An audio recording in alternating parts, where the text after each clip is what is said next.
Folla Capital helps small businesses raise capital using one of the several programs authorized under the 2012 Jobs Act.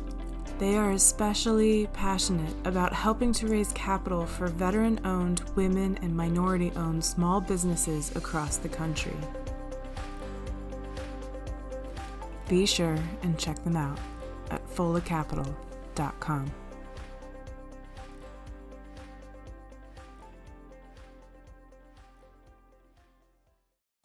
All right. We are back. I am Chase Roth, and I have co-hosting with me today, Avery Washington. Thanks for being here, Avery. Thank you for having me. Yeah, I'm excited. I think this is going to be fun. And we have a special guest today, Jody Fletcher. Happy to be here. Next to the best-dressed man in Wilmington. Always the best-dressed man. We were just discussing this. It doesn't even pay to try to compete. Just wear your T-shirt. Be okay with it. That's right. Because Avery is always going to outclass everybody. Just a chronic overdresser trying to avoid decision fatigue. That's all. Looking at you gives me decision fatigue. I know. This is easy. I have a black one. But it's kind of nice because then you don't even, like you said, you don't have to compete. You're like, all right, I'm just going to wear what I'm going to wear because Avery's got us covered on everything else. Yep. Classing up the joint. He's covering the image for the entire veteran community. I don't have to worry about it. Avery's got a handle. I got you covered. We were just discussing before we went live how taking a passion and turning into work can maybe suck the fun out of it in some ways for some people. And I've got an example I'll share real quick from the Marine Corps. The Marine Corps was able to take things that I used to pay money to do that I thought were really fun and make them absolutely miserable. And one of those was rock climbing. Having gone to assault climbers school, I never wanted to climb again in my life. You guys have anything like that the Marine Corps did to you guys? There's so much character to build in Bridgeport. Yes. Why would you not want more of it? I think I left with plenty. For me, I've got a couple of examples. I never did a dive package that wasn't in January. I was never in that cycle where it was like, oh, hey, we're doing a dive package in Hawaii or something awesome. It was always Del Mar Boat Basin, middle of January, 2 o'clock in the morning, freezing. And, I grew up diving as a kid, and the military took the fun out of that. And then one day it was in free fall school or whatever. And so we're sitting there and, you go through the first week and it's all Hollywood. So you're just jumping, skydiving, having fun. The next week it's all kitted out. And obviously walking in and out of the bird with 100 pounds strapped to you, all this junk on. And so we're sitting there just miserable. It's hot as all get out in Arizona. And my buddy looks over at me. He's like, I just realized that the cooler you look is inversely proportionate to how much fun you're having. Or how comfortable it could be, right? That's exactly it, right? Because, that's the picture everybody sees is like people kitted out and doing all this awesome stuff. But the reality is it sucks. Yeah. It's like there's an inverse relationship between speed and security. Yes. Right? Yes. Same with coolness and comfort. Totally. Yeah. Totally. So, yeah, those are the two that pop into my mind. That's 100% true. I have to completely piggyback off of those. Diving first, especially on a rebreather, there's just nothing. You can't even breathe normal unless you're kicking your life away. That is the coolest photo, the least comfortable thing to put on or use. And then jumping, the same thing. A lot of people get an adrenaline rush jumping. They're really excited about it. Believe it or not, I'm the same jumping as I am not jumping any other time. I'm very analytical. So it's more like, if I do this, this should happen. If I do that, that should happen. But I was also terrible at it. But I get into something where I'm willing to do the repetition over and over. But people get concerned when you're tumbling with like 100 pounds of gear on. So they come up with all these rules for you. So I was like, all right, well, this is a waste of my time. I'm just going to fun jump and keep my quals on and my pay going because you guys aren't like built for the road, apparently. You're like scared for me, and I just want to get better, which only happens with doing this over and over. So that was definitely two things. I would go on a jump before I'd get on a roller coaster, which I tell people all the time, and they look at me like I'm crazy. Explain that. Because, all right, I'll even give a comparison. So what makes a horror movie good is it frightens you. What makes a roller coaster good is it frightens you. You feel like you're falling to your death, but you aren't. I don't find that fun or entertaining. When you jump out of a plane, you're moving at the relative speed of the aircraft. So unless you jump out of a helicopter because they have lower forward speeds, you don't feel the sensation of falling, even in hitting terminal velocity. So it's more like sticking your head out the window on the highway trying to breathe, but you don't feel like you're falling relative to anything else or physically. Mm-hmm. It's just a lot of wind in your face. You position your body, or you're a giant tumbling mess. So it's more like, I do this should happen. I do that should happen. This is how high I am. I can do this, that, check this, that, the third. This is how high I am. Okay, pull this, pull that. These should happen. This has happened or hasn't happened. I need to do this, or so on, right? So it's not like a roller coaster. You could tell someone every turn it's going to make, but when they get off, if you ask them the turns it made, they'd be like, I don't know. It's just a giant adrenaline rush. But for me, it was more technical, just inputs and outcomes until you hit the ground. There's got to be an element of control as well. When you're jumping, you're in control. And when you're on a roller coaster, I guess that's debatable. You hope you are, right? You should be. Sky Shark, there's always that. Yeah. Oh. No, absolutely. Absolutely. I could see that. Anytime you're out of control, yeah. The one thing that didn't get ruined, though, was shooting. Because I really get into I can really appreciate manipulating little inputs to change outcomes over and over and testing that repeatedly. So that's what I liked about jumping and what I liked about shooting. You can't really do that with diving. You just do it over and over and you're like, wow, this magic keeps working the same way. It's nuts to me. Looking at the back of a rebreather is like, God exists. I don't know. What is this? Magic? This bag and magic? And kitty litter. That's what concerned me, right? So when you're prepping your rebreather, you got the soda sorb, which is directly in your breathing loop. But to put it in the canister, you've got to wear gloves, a mask, a face shield, and goggles. But yet it's directly in your breathing loop. That never made sense to me. It's so bad that you got to kit up with PPE to handle it. But then I'm putting it in a closed system that I'm breathing all day through. long, and you're fine. I don't understand it at all. How it works, how it's not bad for me underwater somehow to breathe it, but somehow I'm pouring it in a can and throwing it in the trash. I need to take all these safety precautions. This is very strange. I'm gonna go out on a limb here and maybe say that it's similar to how COVID can't get you after 10 p.m. Because it goes to bed, right? You only need to wear masks up to a certain point, and then everything goes away. And I didn't realize that COVID had a bedtime. It did in 2020 when all the restrictions were out. We're looking back at all the restrictions. It was if you're in a restaurant or a bar from this time to this time, and if you're not, then it's okay. If you're standing, you're exempt. COVID can't get you if you sit down. It's more like the same way as from the door to your table. It's going to dangerous. Get you, but once you sit down, you're safe. You're except your server. It's more like that. Yeah, because they're not at the table. That's why they're not safe. But see, so the table's a safe place. Yes. That's why we're good here. Totally. Cool. I'm still waiting for I don't know if it's going to be a horn or a third eye. I'm fully expect something to grow from all the diving and all the soda sorb and everything else that we were exposed to. I don't know. I'm waiting. I don't think I dove enough to get shorter, but I've heard stories.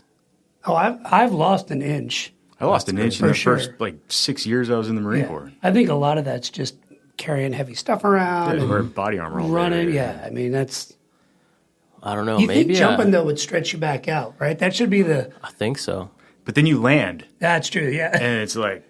And all that stretching is completely undone. Because I don't know what you guys. I only jump around shoots. So every time I land, I look like Wile E. Coyote. I created my own little mushroom cloud. I rolled. I got drugged with the wind. I never had a landing where I was like, that didn't hurt. Nothing's probably broke.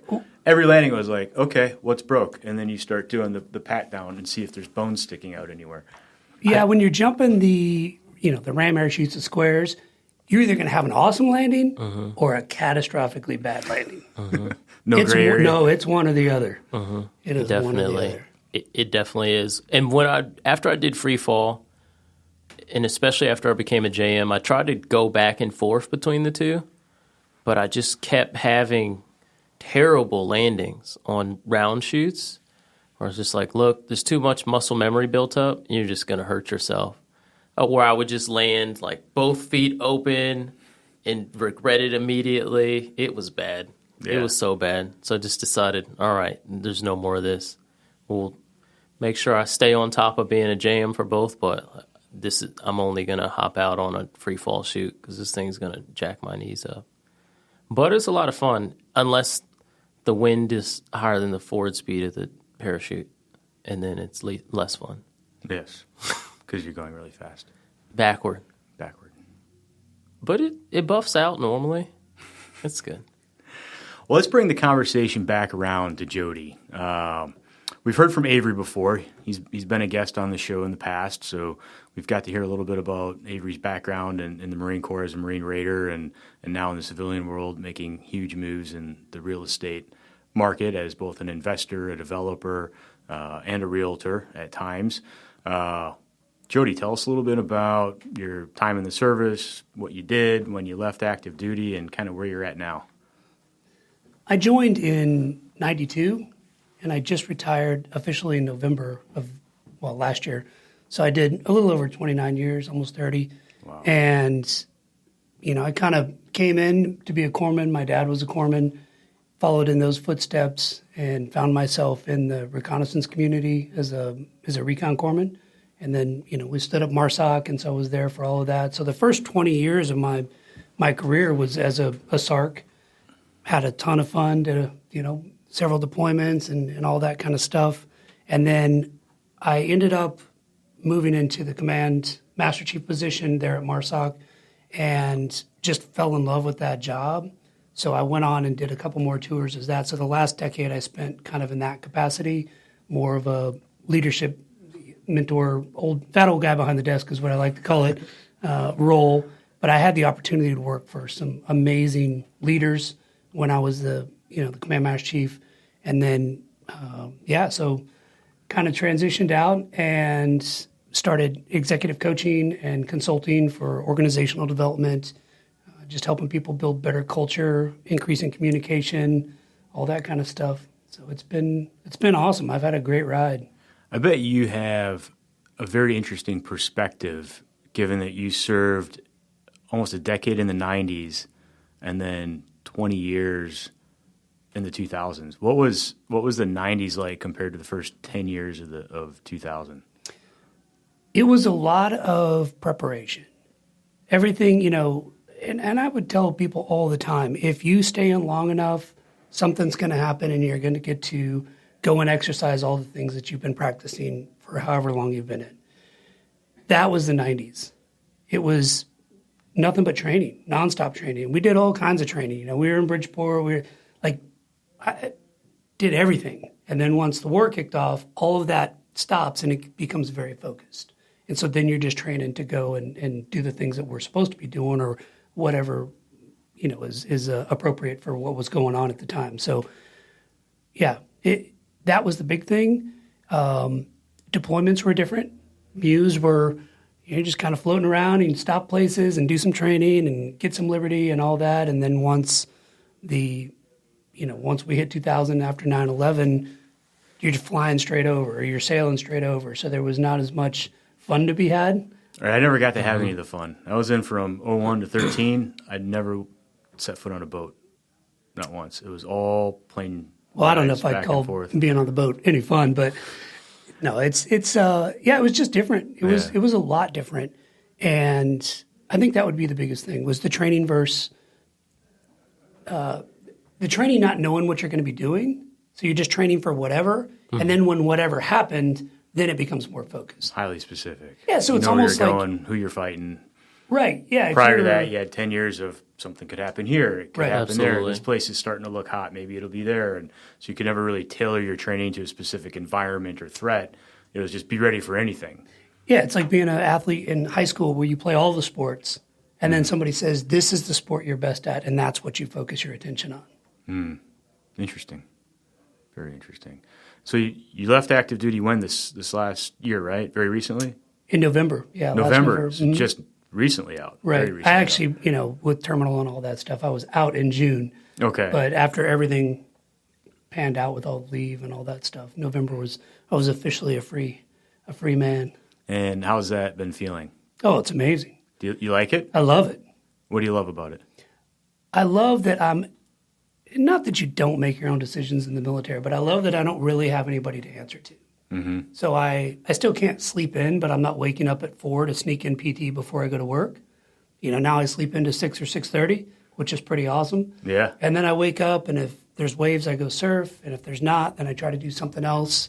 This morning, I was on the stupid elliptical thing, but just to get some exercise in, hang out with my girls, and just work as much as I can whenever, those things pop up. But, it's just really being free and being able to make those choices. Yeah, it's a huge difference. And I will say probably after 30 years, I might have a little more flexibility than somebody would who gets out right after 20 financially. There's a little more of a buffer there. That extra 10 years gives you, another 25% on your paycheck. So I'm not in a position where I absolutely have to work. So when I do work, everything I'm making is going toward, hopefully paying off the house faster or travel or, fun stuff too. Yeah, not necessities like groceries. Right. Yeah. That's nice. What do you think your biggest challenge was with either planning a transition or executing? For me, the unknown. And it was kind of coming to grips with that because you just don't know what's going to happen, with the VA and all that kind of stuff. And then I've had several friends who, transitioned before I did. So I had a bit of a roadmap. Hey, make sure you're doing this by this date. And there's enough information out there that the military itself provides, which was good. But then having somebody who had just gone through it say, hey, don't forget to do this. I found out a few weeks ago I had a bit of a hiccup with the SBP, that Survivor's Benefit Plan thing. Okay. The dates were wrong. So then they automatically started taking that out. So now I'm telling everybody, hey, make sure you, if you fall into this position or you're looking at that thing, the lessons learned. So the unknown was difficult to comprehend, I guess, to some degree. I mean, 30 years of my life, I came in when I was 12 days after I turned 18 years old, and I grew up a military brat also. So it's really been the only thing I've ever known. Definitely. Yeah. Yeah, that's challenging. You're changing a significant part of your life for nearly as long as you've been alive. I mean, after retirement, right? And you're going into this new territory and seeing how it goes. I mean, I guess at some point you don't really have a choice.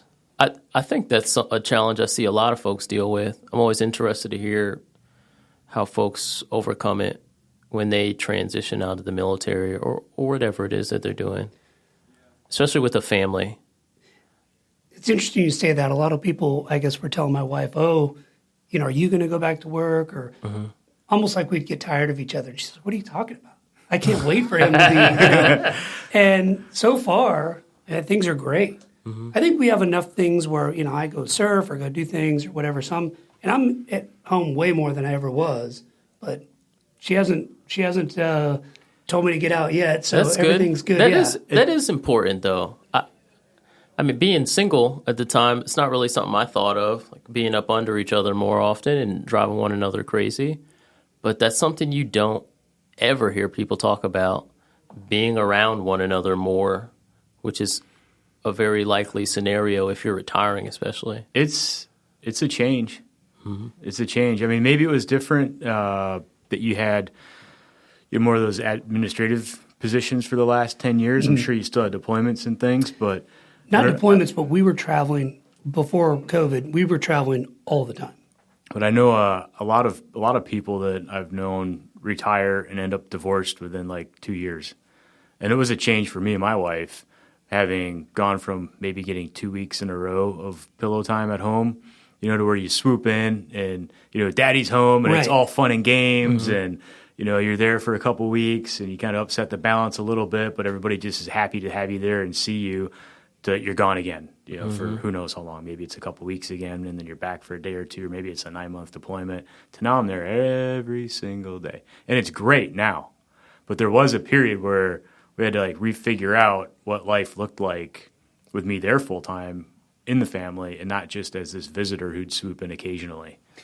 And for me as well, working out of the house. So I'm set up kind of in the middle of we've got this, it's just a big open space. I don't know if it's supposed to be a formal family room or whatever, but we've got a bunch of books and that's where the desk is. So I do a lot of work there if I'm just doing administrative stuff. And then if I'm coaching and on Zoom, I go down to this other room where it's, private and I can close it. But that's a bit of a change or something that we had to figure out because I'm working and when you're in the zone and working and then the wife comes in and is just, wanting to talk or hang out or whatever. And luckily the stuff that I do is I can usually just stop and hang out for a bit and whatever. But that's the other piece to it is working out of the house. Yeah, I do too. And this morning I was sitting at my computer at 6:30 and 9 o'clock my daughter comes in. Ready to sit and chat, and I'm knee deep in getting this email distro thing set up and pushed out. But still, it's okay, let's close the computer for a couple minutes because I am home. So I can take this 5 minutes to sit here and chat with my daughter. I'm not somewhere else in an office. I'm not deployed. So let's do that. Let's just close the computer and give her some attention for a few minutes. I look at that also the same way that I would when I was still in and somebody would walk into the office. I rarely shut my door. And that was kind of like hey, something's going on and I'm dealing with it, right? Other than that, my door was always open. So if somebody walked in my office, I would always stop. And sometimes I would say, hey, give me 1 minute so I could finish what I was doing real quick. And then I would stop, come out from behind the desk and go sit down with them at the table. So I've kind of put myself in that mindset. If my wife or daughter come in, same concept, right? Of okay, let me pause. What I'm doing is the world's not going to burn down if I don't finish this in the next 10 minutes. And I think that's something a lot of leaders struggle with is, what's urgent is rarely important and what's important is rarely urgent. Kind of being able to compartmentalize that or identify this isn't something that has to be done right this second. But we tend to get caught up in that. And so when people are coming in, we dismiss them or don't give them our full attention because for whatever reason, we get narrowed in and start thinking, oh my gosh, if I don't finish this. But if you were to pull back and look at it, once in a blue moon, there's something that is really that critical. Right, or that important and urgent. That's right. And that, like you said, is very rare. It's very rare. Yeah. So having the ability and the capacity to take a step back and sit down and talk to people is huge. And so now this is something you do professionally. This conversation we're having, the advice Right. you're giving is something that you're building a business around, correct? Absolutely. Tell us about that. I talk a lot about self-awareness with the executives that I coach, and then in organizational development kind of stuff, it's all about communication, either setting up healthy boundaries so that if somebody does come in and you say, hey, give me 5 minutes or give me 10 minutes, it doesn't hurt their feelings, for lack of a better term. They understand that you're going to give them the time, but right this second, you need a few more minutes. It's having the self-awareness to know what's going on with you, because whatever's going on with you, I talk a lot about creating your own weather system or being your own weather system. So if there's something going on with you, you're going to affect everybody around you. If I had a bad morning and I come into the office, I'm lightning and thunder because I've had a bad morning at the house or somebody cut me off on the road to work or whatever. I have to be self-aware enough to know that that's how I'm feeling and try to control it before I start to interact with people.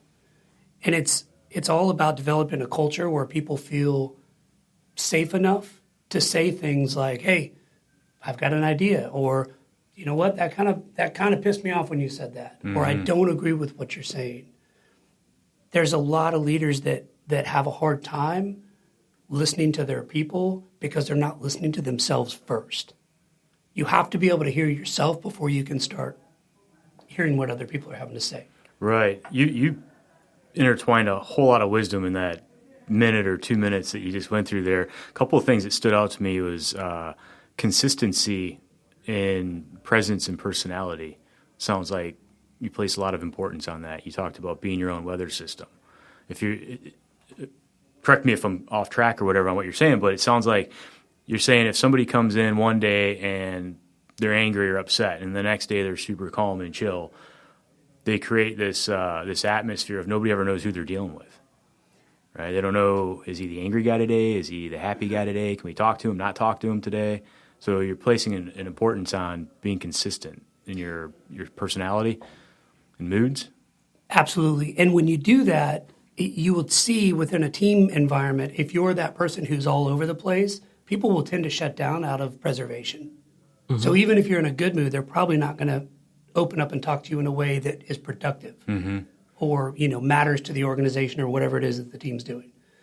You have to be consistent in a sense that they know they can always come to you. And this is where the piece of being self-aware, so that if you are having a bad day and somebody comes in, you can say, hey, listen, I'm off today, right? I'm having a bit of a bad day or something. And sometimes even just saying that to somebody in your team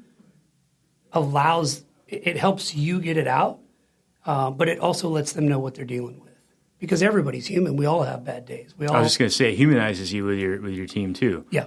You're not a robot. You're not just a machine that's always demanding, but you have issues too. And think of the scenario where you're like, I'm having an off day. Mm-hmm. And then one of the people in your team says, all right, well, is there anything I can do to help? Mm-hmm. Now you're building those bonds that are going to actually make you a better team, make you a better leader, make them, better team members and all that, so that you can move forward. And maybe they can't help you, but at least if they know what's going on. If you're sitting at a conference table, right, and it doesn't matter if it's the boss or not the boss, but somebody who's normally in this type of mood, and so you're going around the table and everybody's talking, and Chase, you say, hey, I've got this idea about whatever, and I'm normally the chipper guy, and I'm like, yeah, whatever, sounds good. You're probably going to put feelings on me based on the perception that you have. Mm-hmm. Your perception is, wow, Jody hated my idea, and now he's pissed at me, or now he doesn't take me seriously, or whatever. Mm-hmm. There's 1,000 things that you're going to say in your head based off me saying, yeah, that's good. When the reality is maybe I'm preoccupied because of something else that's going on. Right. But you don't know that. Mm-hmm. So if you build that environment where you go around the table before you start the meeting and check in, basically. And it opens everybody up to some degree to say, I had a great weekend. They'll say it's Monday. Oh, I had a great weekend. My son won a soccer game, and then we went and did this. Okay, so everybody knows Chase is in a good mood. Yeah. And then when it comes around to me, I'm like, hey, I got sideswiped this morning. I'm trying to get in touch with my insurance company, so I'm not all here. Then when you say something like, oh, hey, I've got this idea, and I say, yeah, now you're not going to put those, you're not going to assume. There's context for your reaction. That's right. Mm-hmm. Yeah. That's right. And it lets everybody else know. And when you do that on a regular basis, everybody's already getting to know more about each other. So if I know that your son's in soccer, and I know that you found a new lady that you're dating or whatever, that's bringing us together as a team. Mm-hmm. Just by the simple act of 15 or 20 seconds before you get started, letting everybody know how you're doing. So I have a question. So how do you recommend teams or organizations balance that, like more transparent communication, without leading to people thinking that now, or leaning on excuses, right? Because that's something that people are really prone to as well, right? Self-accountability isn't as common as people would like it to be when they're the one dealing with the consequence of said action. So is that something you've seen ever be an issue? And if so, how do you recommend addressing it? That's where leadership comes in. Leadership to me is an art form. Everybody paints differently. Mm-hmm. And it's about having the courage as the leader to have the difficult conversation with the person who, everybody has a bad day. But if every single time we come to the table, you've got something going on or an excuse as to why you have not done whatever it is I need you to do, that's on me to pull you in and say, hey, Avery, what's going on, man? I've found so many leaders, and at the root of most organizations that have poor culture, it's because the leaders throughout that organization have a hard time with difficult conversations, and they avoid conflict at all costs. So the answer is to either ignore it and just let you kind of do your thing while the rest of the team is picking up your slack and in the same time getting upset about it, or the answer is to move you. And in the military, how many times have we seen that? Oh, you just marginalize somebody that's not performing. Or you marginalize them, Yeah, you just put them off in the corner. You give them some sort of billet that's of minor importance, if any, and that's their sole job. Like we call them the pecker checkers, right? You decide what's the real name for that? SACO? Urinalysis. Oh, that's not the name. Administration make sure that you're peeing in the cup the right way. That's his sole job in life, is to collect the urine samples for all the drug tests, because nobody can trust him to be reliable enough to show up and do his regular job. And you'll see it in corporate America. And when I first started, I started coaching about a year before I actually retired.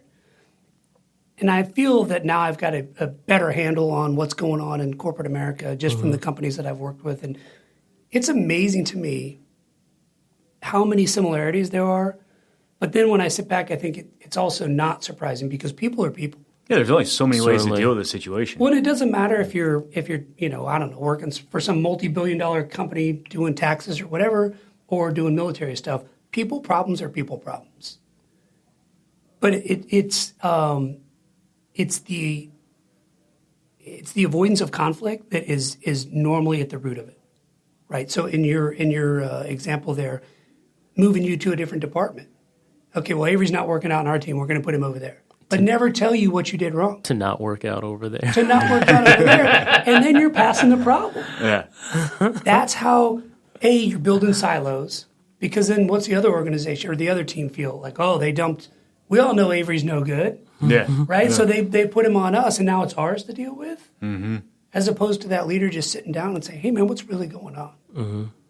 And the majority of the time, it's something you can figure out. I think I've shared this story before, like doing podcasts or whatever, but I learned at a very young age. I think I was 18 or 19, and I was a senior corpsman on a ward. And long story short, we had this guy who he'd come from the post office, because in a hospital, it's all corpsmen, right? He was working in the post office, came up to our ward, just didn't have the aptitude for medicine. Was an amazing human being, super nice guy, didn't have the aptitude for medicine. We all worked with him. This went on for months and months and months. He was dangerous, and he was going to hurt somebody, not intentionally, but just because he couldn't do it. Absolutely. And I was a senior corpsman on the ward. I don't think I said that, like a junior leadership position, right? So my dad, I think he was still in. So I called my dad. I'm like, Pops, what do I do?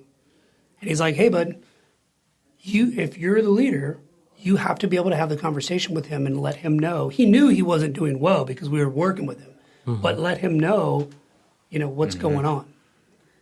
And he asked me, he said, if you don't do anything with him, is he going to hurt somebody? My dad had been a corpsman too. And I said, yeah, probably. I mean, the writing's on the wall. And he said, well, then that's your responsibility. Because if he does, then that's on you. So I talked to my department head. I think she was a lieutenant.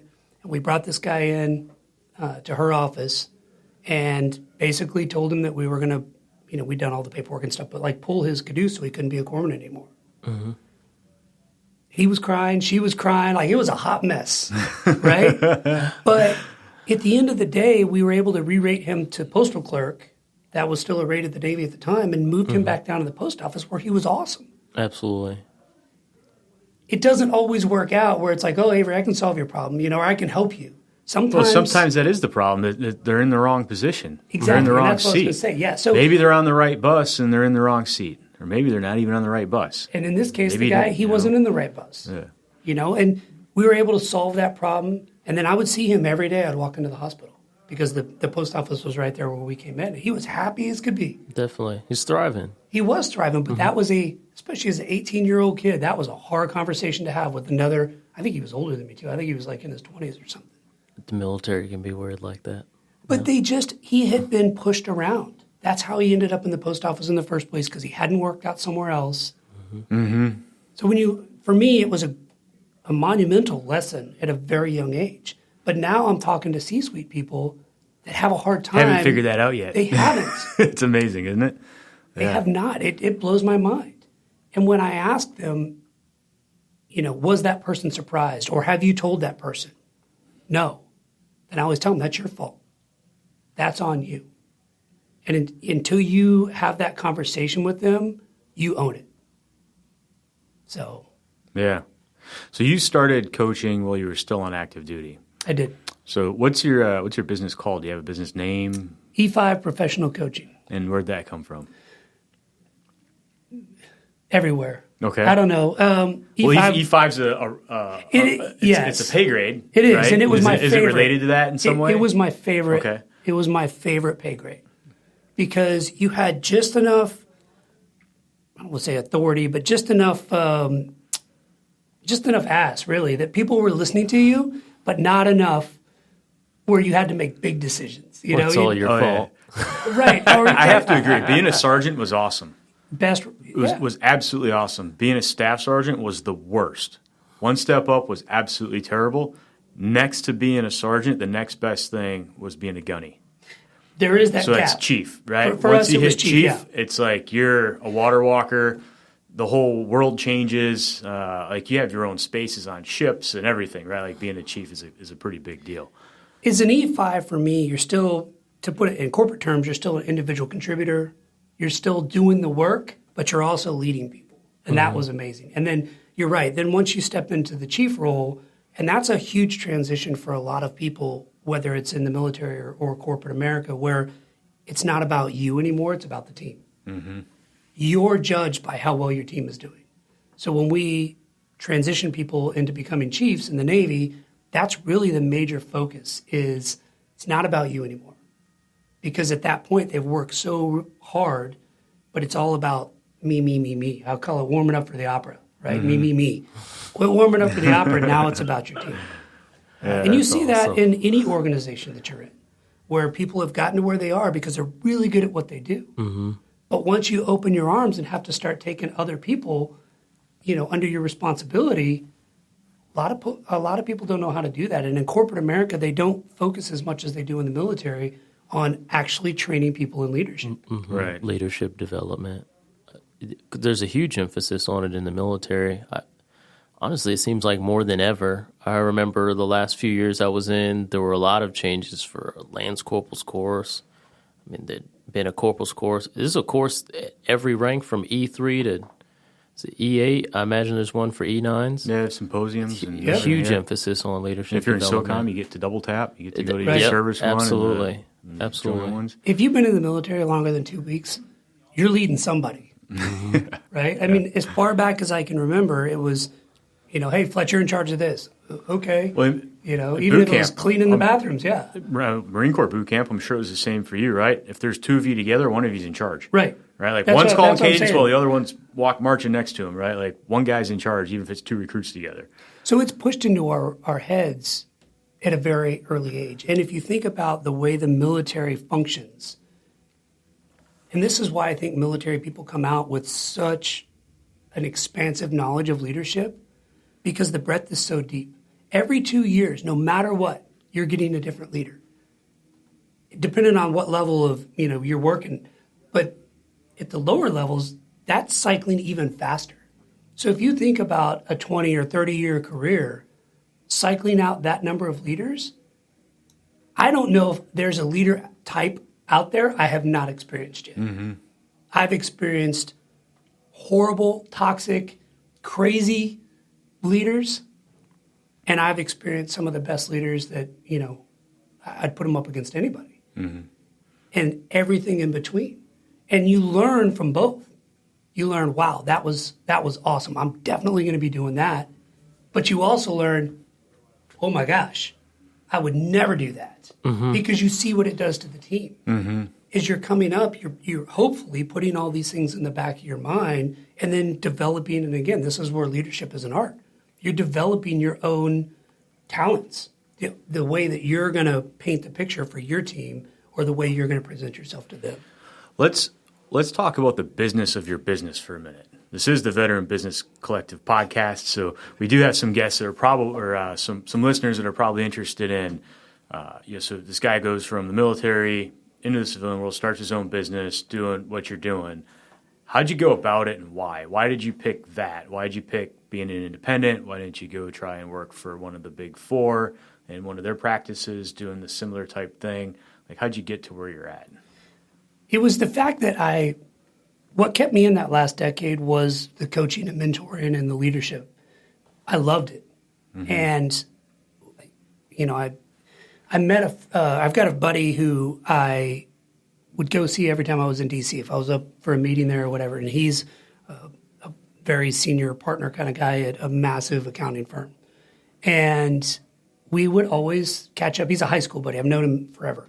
So we would always catch up and go out to dinner, go for drinks, whatever. And we were talking about work, as oftentimes we do, right? Absolutely. And he was just, telling me about this one guy that he had in one of his teams. I always found it fascinating that, again, the people problems were the same. Good or bad, not necessarily problems, but the people issues were the same. Mm-hmm. But he was telling me about this guy who was an awesome individual contributor, but he was bringing him into a leadership position, and he was really struggling. And he mentioned we hired an executive coach for this guy. Of course, I'd heard the term, but I didn't really understand what it was. And we talked about it a little bit, and then the conversation went somewhere else. And so I went back and started doing a whole bunch of research, and I was like, that's what I want to do. Because that's what's kept me in, and that's what I love doing. From a business perspective, it's very similar to my military career. I have no clue how I ended up where I did. Right? When I retired, and I'm looking at where I retired from, I would tell people all the time when they come in and sit down and talk, and we're going through career stuff or whatever, I'm like, full disclosure, no clue how I ended up here. Same kind of thing with this. I do stuff because it looks fun, or it's something that I know I have a passion for, and I just end up like falling into the right place. And I did a whole bunch of research. I found a coaching academy that was local in Raleigh. I went there, and I do coach for them, as well as now I'm a facilitator in the academy. So I coach for them, teach for them, and then I'm actually getting ready to start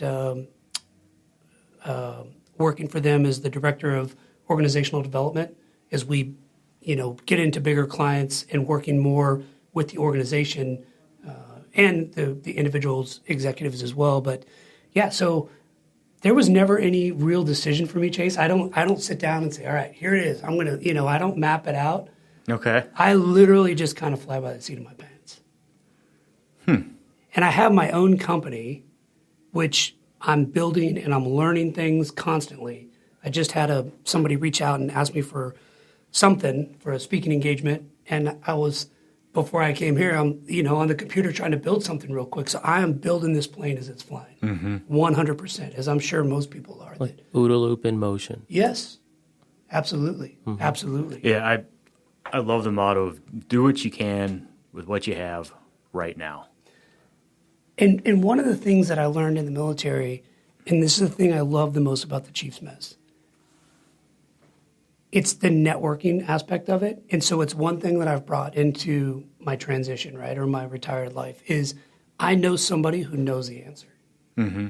And I have no ego when it comes to picking up the phone and saying, hey, Avery, I know you're really good at this. I just got hit with this. Can you help me out? Mm-hmm. So that helps a ton as I'm starting to develop my own business and even, working for somebody else as well. And that's all contract work. It's not, I'm not tied to anybody. But because I've also set my own boundaries, I call it the 4x4. I work Monday to Thursday from 12 to 4. Those are my open hours. And that gives me the entire morning to surf or do whatever I want. And then I'm done by 4 so I can hang out with the girls. Mm-hmm. And then Friday is nothing, so that I got a 3-day weekend every week. And then I can do admin stuff in between or whatever. But yeah, I think, I don't know if that answered your question. I think I got squirreled. No, it's good. I Are you the only one that's involved in your company? Does your wife contribute in any way or anything like that, or is it just you? She helps. She helps where she can, and it's helping me with emails and stuff like that and she's always asking, "How can I help?" Mm-hmm. And the real answer right now is I don't know yet. Right. At some point, I'll be in a place where I can say, "Okay, I need you to do X, Y, Z," and know that she's got that. Right now, I'm still figuring stuff out when it comes to a lot of it. The coaching piece and all that stuff is easy, and that's an individual thing. I mean, coaching is similar to counseling in that it's confidential and it's all you don't disclose anything that goes on in a coaching session and all that. So there's no way she could help with that. But when it comes to getting on podcasts or sending proposals out to people and stuff like that, that's where I think she's going to be able to help. We just don't have the problem yet where I'm so busy, that I need that you need it. Yeah. Yeah. Now I've seen a lot of folks that retire from the military, especially mid-range to senior officers, lieutenant colonels and up, and then a lot of senior enlisted like yourself that leave the military and then try to do something similar to what you're doing, maybe in a different aspect, maybe not specifically coaching, but maybe leadership consulting or something in that realm. What advice would you give to somebody who's either on that path and struggling or wants to go down that path, just based on your experience to date? It would be the same thing that I did in the sense of, and I went through the Honor Foundation. I know you all have talked about that before on the podcast, and I think everybody's familiar enough with it, but get cups of coffee. Get cups of coffee with people. So I reached out to a whole bunch of coaches that are where I want to be. And that my goal is 5 to 10 years from now to be a referral-based coach only. I want a website that's a black screen with my name and my email, so that if you got there, it's because somebody else referred me, to you. Realizing that to get there, you've got to build up kind of that reputation, right? Mm-hmm. But I was reaching out to those types of coaches and asking them, what, in their opinion, what was important, what wasn't important. There's all kinds of certifications out there. There's different coaching academies. There's the coaching industry in and of itself, and the organizational development industry is massive. Mm-hmm. And there's so many different flavors. So it's a matter of figuring out, and I've had a lot of these cups of coffee since where people are reaching out to me, and I'm more than happy to have them. But I always ask them, what's your niche? What's your flavor going to be? I learned early on, you can't just say, I'll coach anybody. Right. And I have a very good friend who's also a coach, and he asked me, he said, what do all your favorite clients have in common? So that was a question that got me thinking about what is it? And it was building that self-awareness within that executive who maybe didn't have as much self-awareness before we started. Mm-hmm. So they can be better leaders. And then in turn have better teams, which builds better culture and, all of that. That seems to be my flavor because when I'm coaching, I'm no BS. If somebody's, and I let people know that in a fit call, if somebody's feeding me kind of a line mm-hmm. or talking around a subject, I'm the first one to say, you and I both know that's BS. Mm-hmm. Not every client wants to be talked to like that or hear that. And I'm mm-hmm. not saying I say it in a mean way, but I definitely call out what's really going on. Right. So that's kind of my niche. And that's I think, just inherent in the, if you were a good leader in the military, you probably have that skill set where you can sit somebody down and say, okay, what's really going on? Yeah. So I would just recommend everybody reach out to somebody, have a cup of coffee, and ask them, what are their opinions on certification? What are their opinions on marketing or branding or, there's so many different things out there.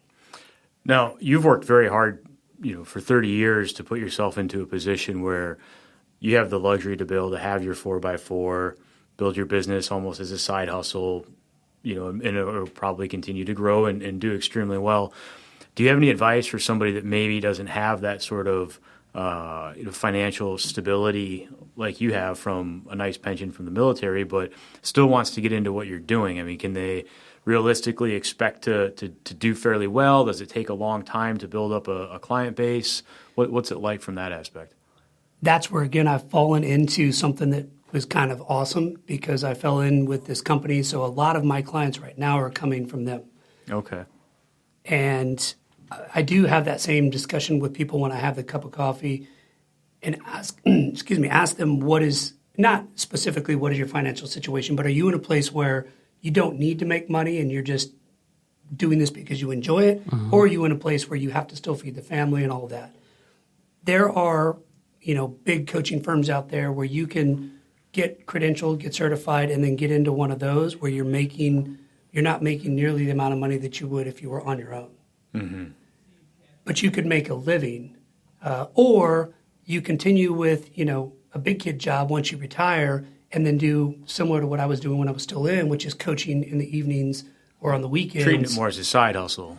Until you build up that reputation and that client base where you can, kind of shift gears and say, okay, now I'm going to start doing this full time. Gain the momentum to make that the center of focus. It seems like something that's a common thread on along the spectrum of organizational leadership or being a member of an organization is self-awareness, even with the ability to, hold yourself accountable or have tough conversations, right, or be honest about how to handle something. How do you recommend someone go about improving their self-awareness? I know that's challenging. Maybe a whole other episode. Just stay tuned for his book. Right. I think the first thing, honestly, the biggest thing is honesty. Being able to look at yourself and have an honest conversation. How am I handling this? How am I in these situations?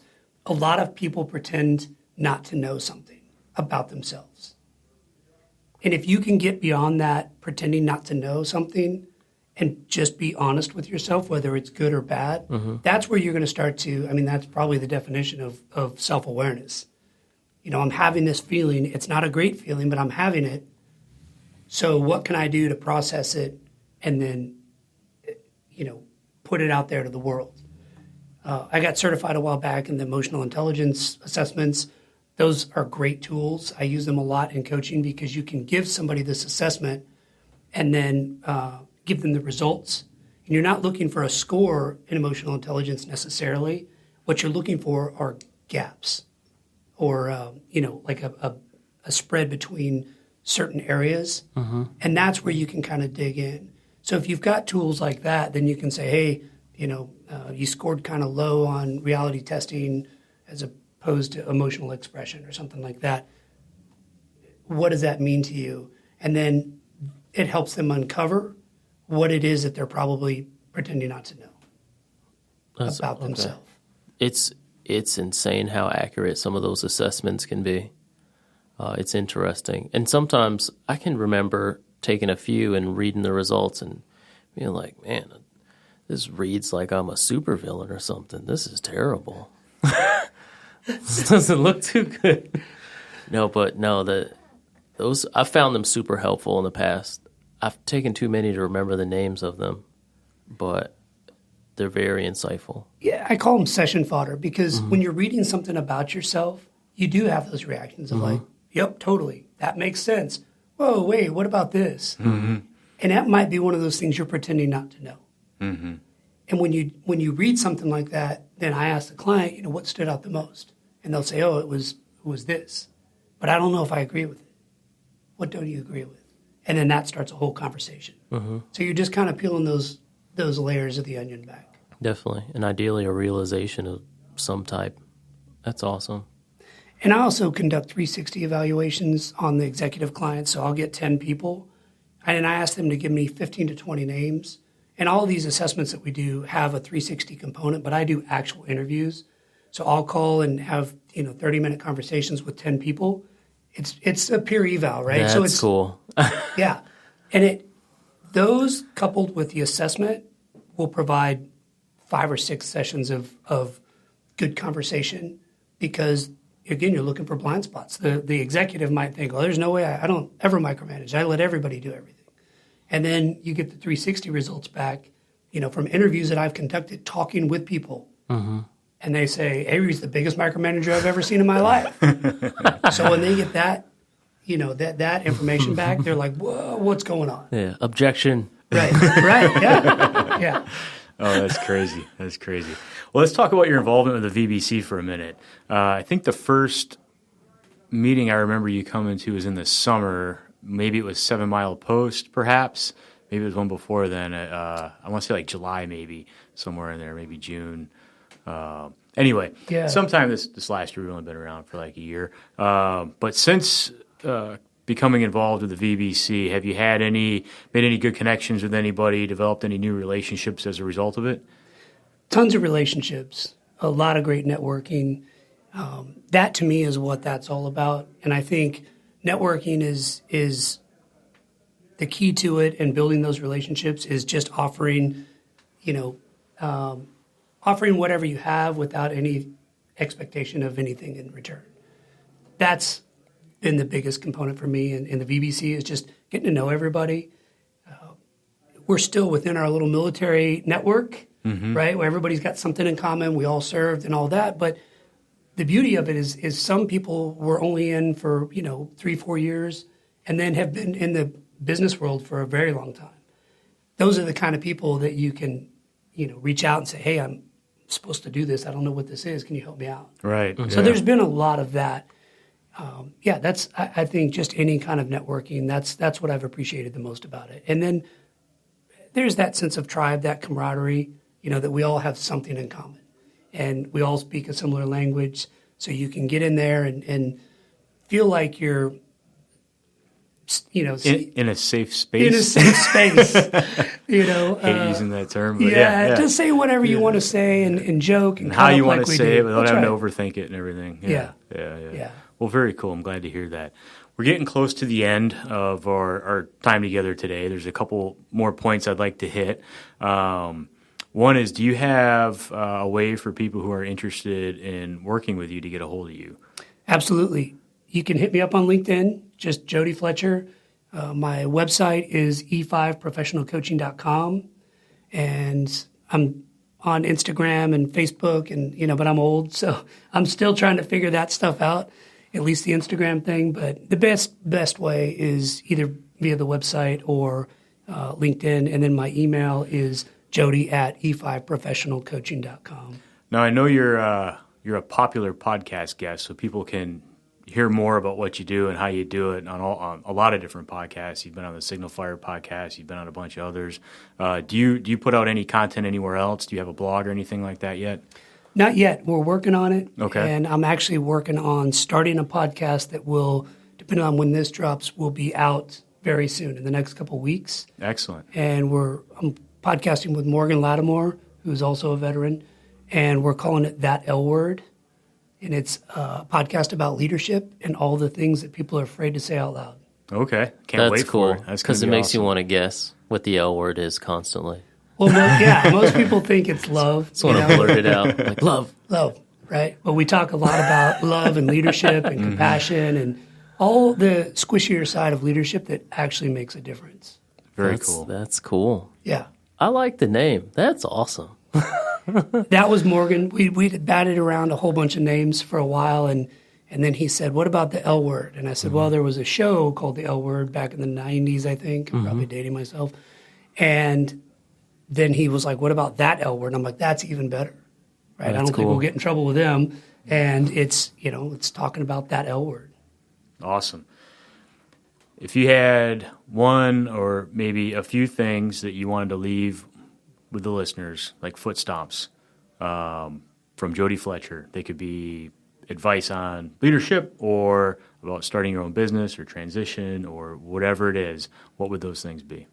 Or one thing or however many. I think, my favorite quote is by Maya Angelou, and people will forget what you said, people will forget what you did, but people will always remember how you made them feel.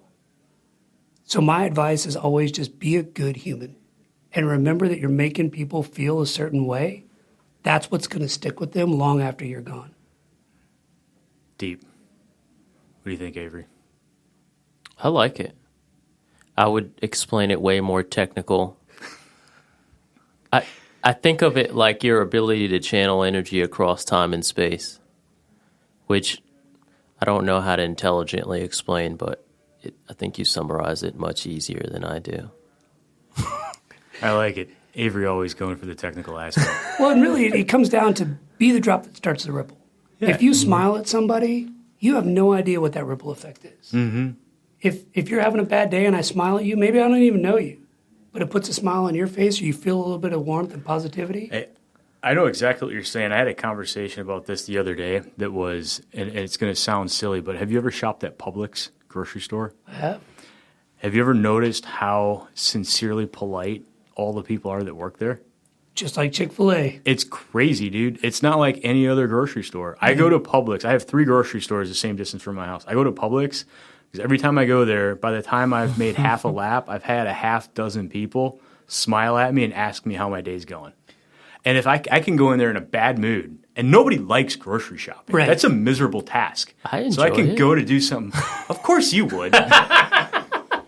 So I can go in there mad and not happy about something that I have to be there for in the first place and still leave feeling better just because of what you just said. Yeah. The smiles and the, hey, how you doing? From people I don't even know. And that is a great example of an organization that probably has awesome culture. A phenomenal training program. I have to check this out. I've been going to Food Lion. I've just been getting excited once I see what the difference is from punching my number in. But I'll have to check out Publix. You're missing out if you haven't been. I have a friend, Kenny, that buys groceries every day at Publix. And I'm guessing this is why, even if he doesn't know. Because it seems really inefficient. Like nothing spoils that quickly. No, most things don't. Most things don't. They've got them. One final ask, Jody. Do you have a book recommendation? 2. Okay. If you've got an organization that if you're leading, I would recommend Tribal Leadership, and it's an old book. It's probably 15 years old at this point. That book is amazing. It talks a lot about networking and the value of people and how to build great organizations. The other book that I've read in the last year or so is called Essentialism. I think it's Greg McKeown, maybe. The second book is not as great, so I wouldn't necessarily recommend that one, but Essentialism is awesome. And the bluff on Essentialism is that we tend to pluralize the word priority, we being, just a society, and that's what overwhelms us. And if you can distill that down and get back to the singular form of priority, it's going to help narrow a lot of things in your life and get rid of a lot of excess. Okay.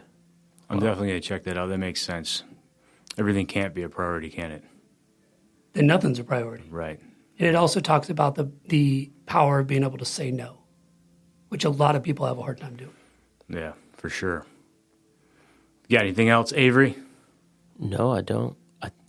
Someone gave, I saw someone in my family get that as a Christmas present. It was a book, The Power of Saying No, or How to Say No. I can't remember the title exactly. Yeah, there's a lot of others that talk about it. Mm-hmm. Yeah. That's interesting. I'm going to have to check some of this stuff out. Well, very cool. Thanks for joining us today, Jody. Really appreciate it. Some golden nuggets of leadership and organizational advice in there. It's great to hear your story. I think a lot of people are going to appreciate hearing that you can start something while you're still on active duty and have it as a side hustle and keep it going when you transition. Yeah. It's a very inspiring story to hear. So Appreciate it, and I enjoyed being on. Appreciate you guys having me. I can't wait to hear your podcast when it airs this month, right? It should be, January. We're shooting for January for sure. I think it'll be not this coming Monday, but the following Monday. Excellent. Yeah. Everybody needs to look forward to that. Thanks for being here. Thanks, guys. And until next time. All right. Folla Capital helps small businesses raise capital using one of the several programs authorized under the 2012 Jobs Act. They are especially passionate about helping to raise capital for veteran-owned, women, and minority-owned small businesses across the country. Be sure and check them out at follacapital.com.